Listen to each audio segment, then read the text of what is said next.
और नाज़रीन, इस वक्त यूक्रेन के जो सफ़ीर हैं वो मीडिया से खिताब कर रहे हैं, आइए सुनते हैं।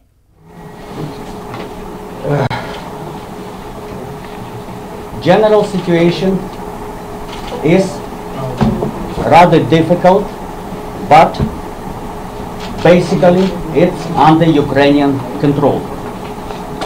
The plan of Blitzkrieg that the Russians were expecting that within 5-6 hours, maximum 1 day, they will occupy the whole territory and will put up puppet regime. This plan absolutely failed. It's the 5th day of the war. We are suffering a lot of civilian casualties. According to official information of our Ministry of Health, already 16 children were killed from bombings, shellings, and so on, as a result of Russian peace fighting operation. Only during last 2 days, Russian missiles hit orphanage, oncological center, children polyclinic, kindergarten.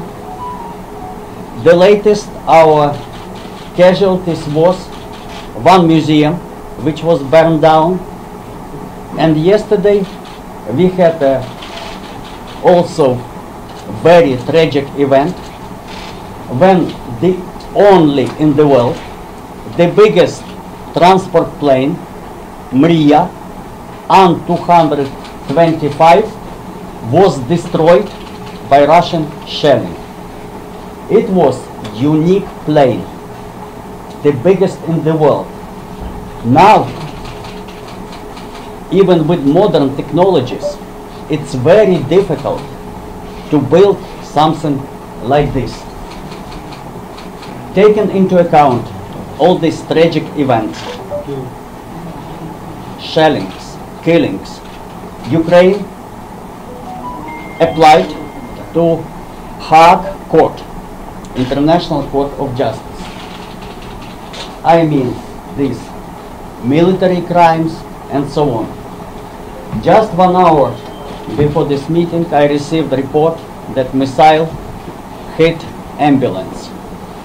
All the people in this ambulance were killed. You saw, I am most grateful to our Indian friends, to the majority of diplomats here. You saw that in front of embassy there is the show of solidarity with Ukraine. People are voluntarily bringing flowers, toys, because as I mentioned, 16 children were killed, lighting candles.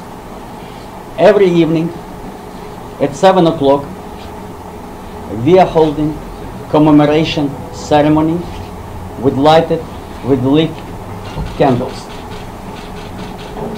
Situation, I think that you also monitor the general international situation. Every day new and new sanctions are imposed upon Russia. You saw that yesterday airspace of Europe was closed for the Russian airplanes. Today, on the pro-governmental Russian side, was information that Minister for Foreign Affairs of Russia, Mr. Lavrov, cannot get to Geneva for the UN conference on disarmament and human rights. And United Nations claimed that they cannot help him to get there. You see the real situation. On the one hand, I do not understand what Lavrov could do at the UN Human Rights Conference. On the other hand, मेरे लिए अफसोस की बात यह है कि he has not reached Geneva because there will be too many questions to the Russian side on this issue. Let's look at the economic situation in Russia. Let's look at bank rates, at the rate of ruble and other economic indicators. Due to these powerful sanctions, Russian economy is crippling every day.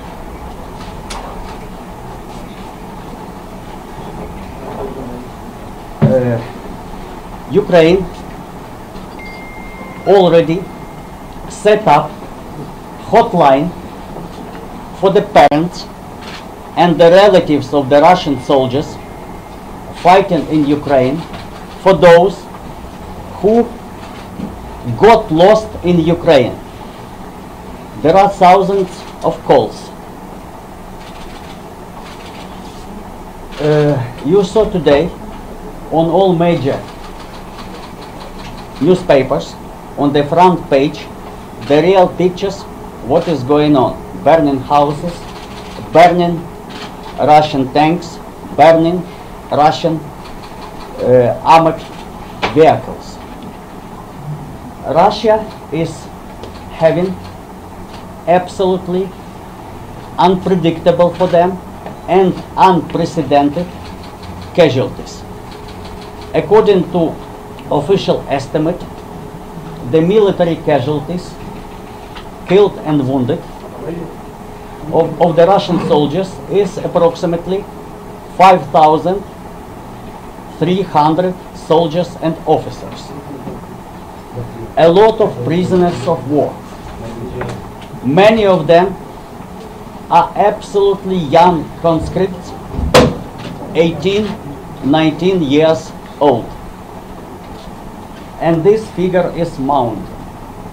The figure of destroyed Russian planes, tanks, armored vehicles, heavy guns is also mounted. Unfortunately, together with these figures, our casualties are also mounting. And as I mentioned, not only military, but civilian. 2 days back, Ukraine officially approached Red Cross to assist Ukraine with taking away and delivery to the Russian border hundreds of dead bodies of Russian soldiers which are scattered on the whole territory.